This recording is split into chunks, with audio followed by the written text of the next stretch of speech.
আমার বাবা যে কাজ করে গেছেন তার সেই অসম্পূর্ণ কাজ যেন আমি সম্পূর্ণ করে। আন্তর্জাতিক অপরাধ ট্রাইব্যুনালের রায়ে শেখ হাসিনার মৃত্যুদণ্ডের সঙ্গে উঠে এসেছে চাঞ্চল্যকর কিছু তথ্য। এই মামলার ৪৫৩ পৃষ্ঠার রায়ের সংক্ষিপ্ত অংশ আদালতে পাঠ করেন বিচারকরা। রায়ের সেই সংক্ষিপ্ত অংশে ইউটিউবার পিনাকি ভট্টাচার্য ও প্রবাসী সাংবাদিক ইলিয়াস হোসাইনের নামও উঠে এসেছে।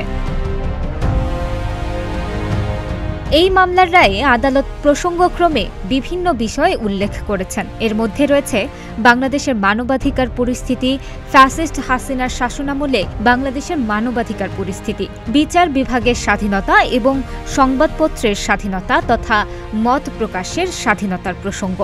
এমনকি আওয়ামী লীগের শোষণ, নির্যাতন, হত্যা, অপহরণ, গণতন্ত্র ও মানুষের মৌলিক অধিকার, মত প্রকাশের স্বাধীনতা ও সামাজিক ন্যায় বিচারের অধিকার অস্বীকার এবং ক্ষমতা চিরস্থায়ী করার অপচেষ্টার কথাও উঠে আসে রায়।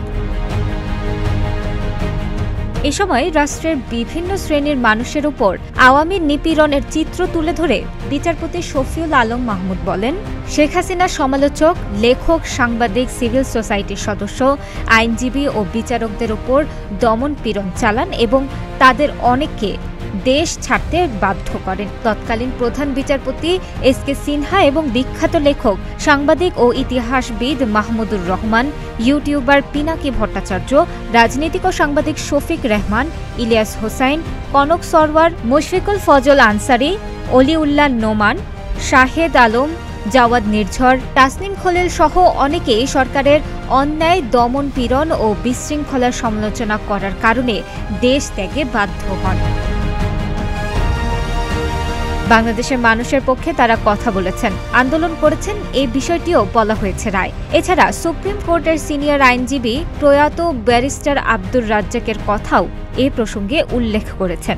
রায়ে বিচারপতি শফিউল আলম আরও বলেন, তৎকালীন সরকার শেখ মুজিবুর রহমানের নেতৃত্বে প্রতিবেশী দেশের সঙ্গে সমন্বয়কারে বাংলাদেশের গৌরবময় সেনাবাহিনীকে দুর্বল ও বিলুপ্ত করার পরিকল্পনা করে এবং সেই লক্ষ্যে সেনাবাহিনীর সমান্তরাল বাহিনী হিসেবে রক্ষী বাহিনী গঠন করে।